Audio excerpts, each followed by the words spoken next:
What's up, guys? Ben here, bringing you another video today. The lighting in my apartment is terrible. Apologies if it looks terrible in this video.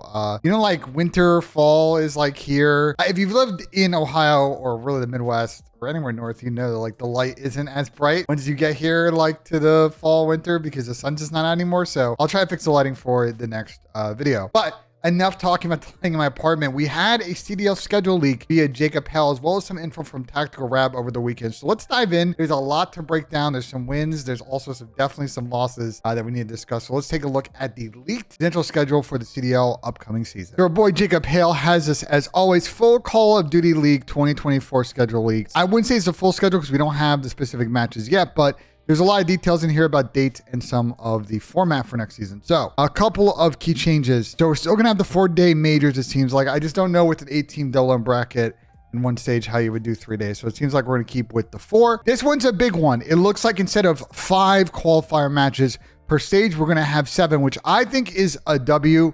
It's going to help with tiebreakers. It's going to create more content, more matches for the teams, more ability to generate points. The fluky tiebreakers like really mess with a lot of stuff. And I just think you lose that first match, it becomes the 3 and 2, 2 and 3 things kind of whack with the tiebreakers. So I think adding more matches is always gonna be better. Another kind of W in here before we get to some of, I think, more of the questionable stuff. Land points have been increased. So that's a massive W.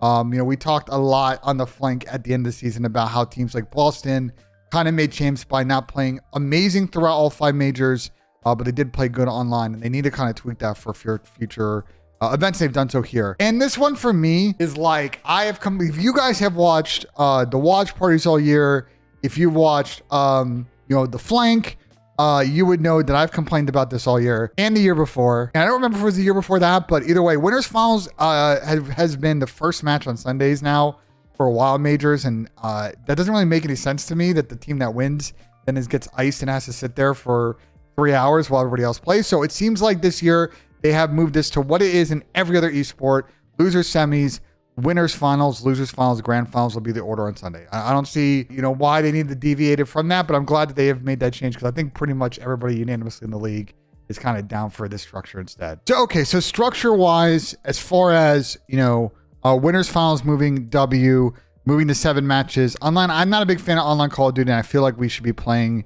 something more similar to the Halo format, but whatever. If we had to choose between 5 online qualifiers per stage or 7, I'm taking 7. So is what it is there. And, the points thing with the land points being increased is also a W. But I think this is where I have some issues, and this is really with the schedule right here. So Major 1 has been rumored to be a Boston event. In fact, if we take a look at this Jacob Hale tweet from a couple days ago, it seems like Boston's like already leaked the dates. So there you go, right there. Someone who's SVP of partnerships at Oxygen may have kind of jumped the gun over the summer. Apparently nobody caught them on the dates they were targeting. Although I think if we take a look at this date, I think the dates, I don't know, they're the same. They've held. So anyway, that's interesting. So Boston Major 1, late January, not the best time to do an event in Boston. I like the city. Look, here's my thing. I like the city. I think even in the winter, it's great. It's definitely way better in the spring and the summer. Don't get me wrong. But as far as the cities we can go to where there's stuff to do, Boston's always got stuff to do. So I'm always a fan of the Boston event. I had a good time at the last one, other than us, other than security incident, what you guys know about. But this is where I have problems. So the season is going to start on December 8th. And the qualifiers will run from December 8th to January 21st. Includes a 3-week break for holidays. So we got the first weekend of qualifiers, December 8th, 9th, and 10th. I assume it's 3 days. I don't see why they would go back to 4 days. It was terrible. And then the 15th, 16th, and the 17th. Then we get a week off for, the holidays, which is fair. This is, no one wants to play matches on this week or this week either. So you get the 2 weekends. That I understand. But here's where I think we get into trouble. Why do we need to take this week off? Because to me, I don't get why we need to play 2 more weeks and then the event, and why we can't do 2. And by the way, you'll notice that there are some majors that have 5 weeks of qualifiers and not 4. Why can't we just do 5 these 3 weekends and then back in this event? To me, I just don't understand philosophically why you would take your longest break of the season in the beginning when there's going to be the most engagement, the most energy, the most attention on the league. It's inexplicable to me. And I really think that whenever there's an official CDL schedule announced, and if Commissioner Daniel does do, another one of his community update videos. There's an interview that they address why they're not doing anything on the week of the 5th and the 6th, because it doesn't make any sense to me. And I got to be missing something as per reason of why they can't, because to me, like, even if you can only do 4 weeks of major qualifiers, just do the 5th, 6th, the 12th, 13th, 14th, and then just take, give the teams a week and a half to prepare for Boston. Like, it doesn't make any sense to me, man. That's an L. But okay, January 25th, 28th, first event of the season. Prefer if it was in December. That kind of sucks. We had it last year with Raleigh and it was great. And it sucks that we're going back to what we've had every year, which is the first event is at the end of January. So whatever. I'm not a fan, man. I'm not a fan, but it is what it is. All right. So the event happens this week, right? The 28th. We then get some time off here and the qualifiers don't start until the 16th. So we actually get a lot of time off here. We get 2 weeks, which I can kind of understand. There may be a lot of changes after Major 1. People have been grinding for a while. I kind of see it. I really think it should be a week, but 2 weeks, it is what it is, man. You guys are going to notice this throughout this video. Like, the spacing of the calendar is weird. The reason I'm probably not as annoyed as I should be is I can understand then if, like, a lot of the reasons why the calendar is what it is because, teams are trying to lock in their major contract deals with their venue, and venue availability means they got to move up or back a week. So it's not going to be super balanced. And I think part of that is I feel like maybe they should plan this out farther in advance, but whatever. We're just going to kind of live with it. All right. We do February 16th to March 17th. So 16th, 17th, 18th, week 1. I'll scroll up so you can see of the qualifiers for Major 2. 23, 24, 25. Again, I just don't see how it's going to be a Thursday, Sunday situation. It's got to be Friday, Saturday, Sunday. Thursdays were terrible. So you could do the 7 matches per team per stage and still do it in, 5 weeks, 3 days, etc. Or you can even do it in 4 weeks, 3 days. 23, 24, 25th of February. And then the 1st, 2nd, and 3rd. So that's your 3rd week.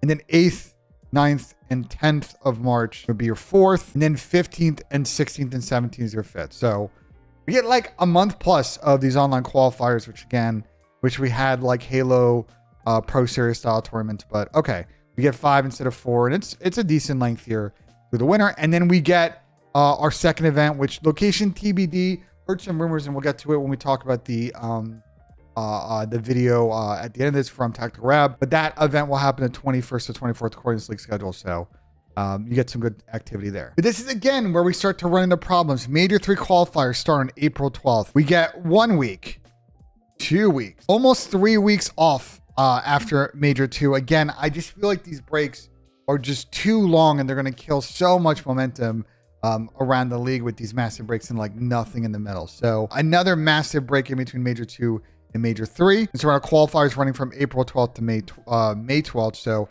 12th, 13th, 14th, week 1, 19th, 20th, 21st, week 2, 26th, 27th, 28th, week 3, the 3rd, 4th, and 5th of May are going to be week 4, and then 10th, 11th, and 12th will be week 5. So, okay, you get that, and then the next LAN is May 16th through 19th, so there you go. So, once we get going, we get going. And then what I mean by that is actually really interesting, and this is why, again, the schedule is just really weird. There's no break between Major 3 and Major 4 because the qualifiers start off on the 24th. So we have these 2 massive breaks between Major 1, Major 2, Major 2, and Major 3. And then there's no like break between Major 3 and Major 4. And we go from the 24th all the way to June 26th. So again, 24th, 25th of May, week 1, 31st, 1st, and 2nd of June 2, 7th, 8th, and 9th. The 3rd week, 14th, 15th, and 16th would be week 4. So it actually looks like there's only 4 weeks of qualifier in Major 4, which interesting, but okay. 20th, 21st, 22nd, 23rd will be Major 4 final major of the season. We get a couple weeks off, so you get all of this week off as well. And then the champs is on the 11th through the 14th, so 2 weeks for and champs seems about right. Look, a couple of things here. First off, and I didn't even address this in the beginning of this, I'm a little disappointed we're going down to 4 majors. Like, with losing the event in December, I felt like, okay, like maybe we just shift the schedule back instead of champs being the beginning of July. It's more at the end of July, and we have 5 majors and we fit it. But 4 majors over the course of, the season starting in December, over the course of like almost 7 months is not great. And I think that's a real issue. And I hope this is the only season going forward where it's that light of a calendar. And I know people are going to like spin it in league world of like, oh, well, we're doing 5 events in like 8 months. That's still not as good as we've had it in the past. And I think the problem is that a majority of the activity in this league is these online qualifier matches. And as we know from last season, they can get really tough to watch. It can be completely different from Call of Duty when it's being played online. I hope that there's some addressment from the league here as to why we have 4 majors and not 5, because to me, I think that's a massive disappointment. Okay, that's the calendar. Again, if you want to see what the schedule looks like date-wise, we will be starting up on December 8th. Major 1 and Major 4 qualifier cycles are 4 weeks. Major 2 and Major 3 qualifier cycles are 5 weeks. And you see the lands. They are pretty spaced apart. Again, this is the other problem with the schedule is like we have a land at the end of January, end of March, and then middle of May. It just feels like we're missing just so much activity like in the late winter, early spring, in which I feel like there's the most attention. And we're just getting like, 3 of the events are like late spring, like early summer. Just seems like a long time away. So that's to me the biggest L in this schedule. I just think that the changes that they made the league structure have been solid, but losing a major L, the spacing is an L. Not having an event in December is an L. Hopefully there is some communication from the league whenever this gets announced as to why they made some decisions here. Last thing, and I actually forgot about this. According to Jacob Hale, there's gonna be no pro-am format in any of these events this year. I think that's kind of an L. The major 1 pro-am was great last year, and I feel like we should have ran that back. It's a massive disappointment we're not doing that, because it's a huge opportunity for players on top AM teams to really put their foot in the league for the rest of the season. I mean, I'm talking about like LAG Academy, the Wobbabobs guys, like a lot of people that went to that Raleigh land and played particularly well and carried that momentum. Like it's going to be tougher to do that this year if there's no pro versus AM like competition at all in this calendar. So that's a huge miss, I think, as well. And one thing the league will need to discuss in communication when this inevitably gets announced, which apparently is November 2nd, according to this tweet from Jacob Hale. Last piece in this video, because I know I've run a little bit long here. This breaking point tweet also hit the timeline last night. According to Tactical Rab, the following cities are potential major hosts: Texas, Miami, Boston, Carolina, and Toronto, W or L. So that is 5 cities right there. So one of them have to be hosting champs. I would say Boston, if they're hosting major 1, won't be hosting champs. Carolina, I'm going to remove because I just really don't see them doing like a big arena show in like Charlotte or Raleigh. I think that'd be more of a convention center show. I just don't see how that's a champs location. And it basically leaves Texas, Miami, or Toronto. I could see Toronto leveling up this year from the show that they're doing, maybe do it more in the round and kind of making it a little bit of a higher capacity event. So I think Toronto's a plausible champ city, although I could see with the international travel, maybe that's a little bit of a cost driver, but whatever. Miami, I can also definitely see as a big banger summer champs event. That'll be good. In Texas, I could see, obviously, if they're going to do a champs in Texas, they have to move away from ESA and go to like winning one of the, a million, like there are a ton of either AHL, NHL, NBA style arenas, either Fort Worth or Dallas, or the surrounding areas of the metro. So I think those are the 3 possibilities on one of them hosting champs, but only 4 of these guys are hosting majors. So honestly, I actually don't think this is a bad event split. I love the Toronto events. You guys know that. Like I'm a huge fan of that. So that's a W to me. Miami is a W. We haven't been back there since Black Ops 4. And so it's a great city, and being able to hit the regain on the beach is going to be really, really key.